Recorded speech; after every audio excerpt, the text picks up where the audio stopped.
Ah yes, ranged enemies. The bane of Dark Souls 1 players in Andor Londo, and a threat to everywhere else.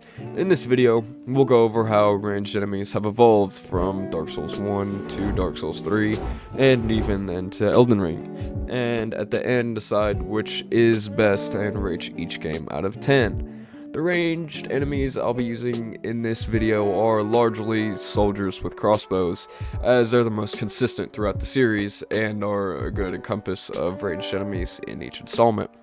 Getting straight into it, starting in reverse order because it presents a better timeline, we have the Soldiers of Godric in Elden Ring. These guys are the fastest out of the series. Their crossbows take around 2 seconds to load and shoot, and their projectiles are similarly quick, meaning that they can take you out in small groups without needing very much help at all. With that help though, they shine, and often they do have this help.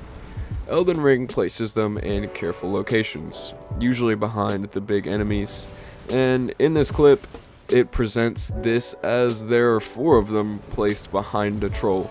As you can see, I'm getting ganked pretty often by the crossbow bolts while trying to take down the troll that lies in front. And adding to the point that they don't even need help, they can switch to a melee build, usually a sword and shield combo. That does bring a downside though, as immediately they lose some validity as they aren't pure ranged enemies. The rebuttal that I would have to this is that they only switch to melee if you're really close to them, and then they'll quickly switch back to their crossbows if you give them any sort of distance.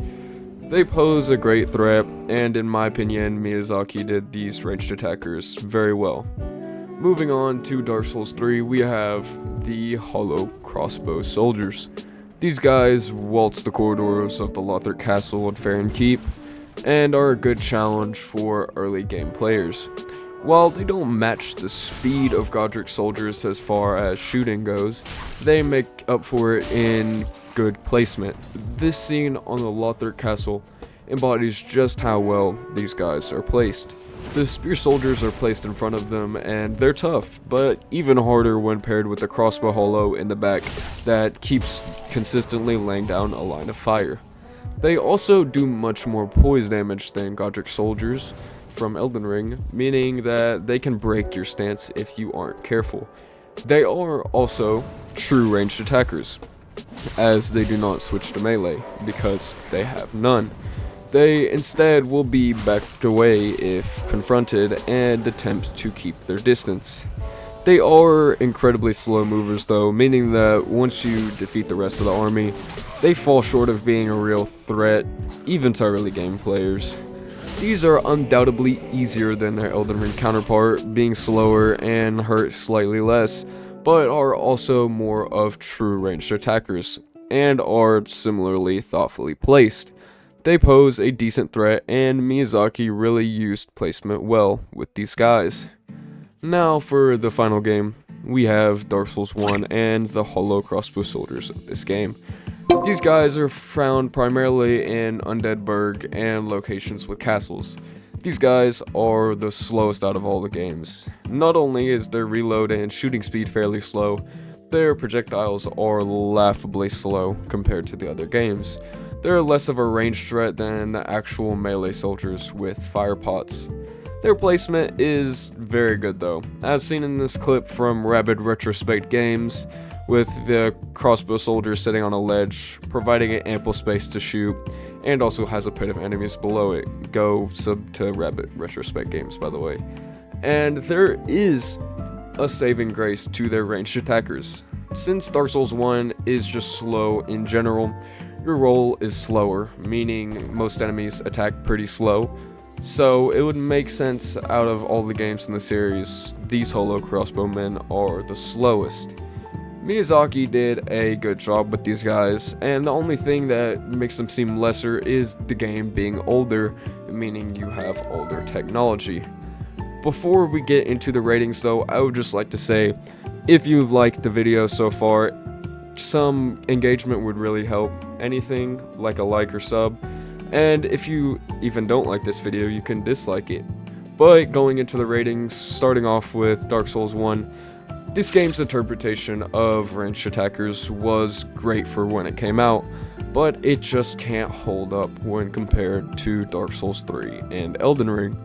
Not to say that they're bad, as I will give these guys a 6.5 out of 10, but they are going to be third place in the runnings. Their technology, unfortunately, holds them back.